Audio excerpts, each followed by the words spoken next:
Ever dreamed of taking a spin on a luxury car? Well, this year's iconic drive lets some clients do just that with the latest models from famous manufacturers worldwide. We talk about this and the car market with Auto Icon President Dexter Co. Dexter, thank you so much for joining us. This is the first iconic drive 2022. Yes. And why do you only have 9 manufacturers? There are a lot of manufacturers and car makers here in the country. Because mostly there are territorial rights from different manufacturers from the north side to the south side. We cannot move vehicles or we cannot display vehicles that are from the north side. And all the manufacturers are currently right now on your shirt. Yes, most of them are. Most of them. One of the best brands. It's a mix. It's a mix of Chinese-made cars, European cars, and American cars. Yes, American and French cars. What kind of models are available in Auto Icon? Are they primarily sport utility vehicles, sedans? All makes. Actually, SUVs, we have XUVs, we have sedans. We have also pickup trucks that are available for... Are pickup trucks famous and popular among Filipinos? They're bulky and large. They are. They take up maybe more than a lane. They are. For Filipino drivers, they want something that's very masculine. So they pick up. For the ladies, they drive a pickup also. As well? As well. The alpha male and the alpha female. Yes, that's true. In those big pickup trucks. Yes. But I see a lot of SUVs right now on the road more than sedans. Why are they so saleable? Because of the Philippine market usually occurs some flooding in the streets. So they want their cars to be a little more higher than the usual. And SUVs are all very fun to drive. When you get into the vehicle, it's easier to get in, actually. You just have to move yourself into the vehicle. Unlike if it's a car, you have to go a little further down to get into the vehicle. But of course, high-end vehicles are affordable, especially for the AB market. And we've also seen, Dexter, rising prices, no? Yes. We've also seen the depreciation of the Philippine peso to historical lows. Is this deterring the consumer from buying another car? Not exactly.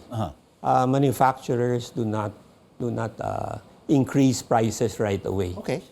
So even though with the depreciation of the peso now to 59, don't increase prices. Why? Why Usually, haven't they increased They prices? have increased, but it will take a couple of months because they still have the inventory. But when the new models come in, do they increase the prices? They do. Actually, they do. Sad to say, they do. But there are two components of the price increase. Let me give you an example. Right. One of them is if there is a European brand car like Mercedes-Benz, it has to take a euro depreciation together with the peso depreciation for them to increase the car. What about the US dollar? The US dollar is the same, but we're more dependent on the US dollar right now. So a depreciation of the peso will further increase the vehicles of the prices of the vehicles.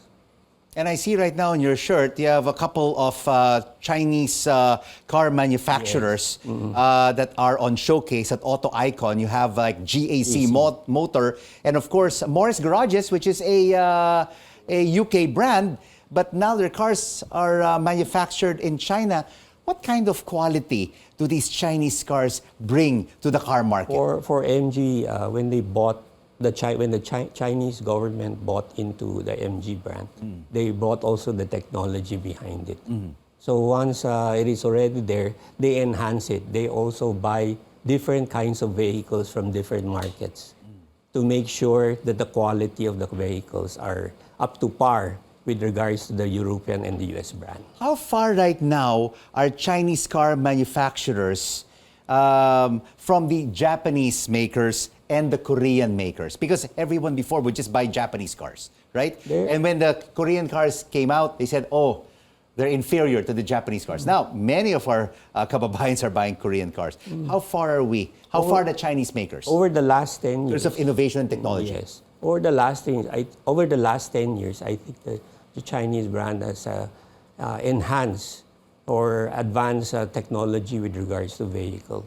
So they're now almost at par with the vehicles in terms of quality and durability and performance. But where is the missing link right now? What would take the Chinese car makers to the next level and be at a level playing field with the Japanese and the Korean makers? I think the missing link, it would be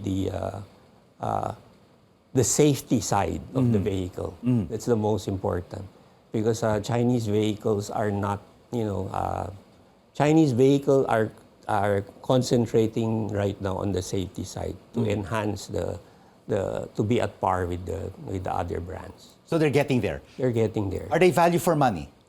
Value for money, yes, of course. So let's say an SUV of Toyota, let's say a Fortuner, vis-a-vis a four-wheel drive of let's say Morris Garages and GAC. What would be the price differential?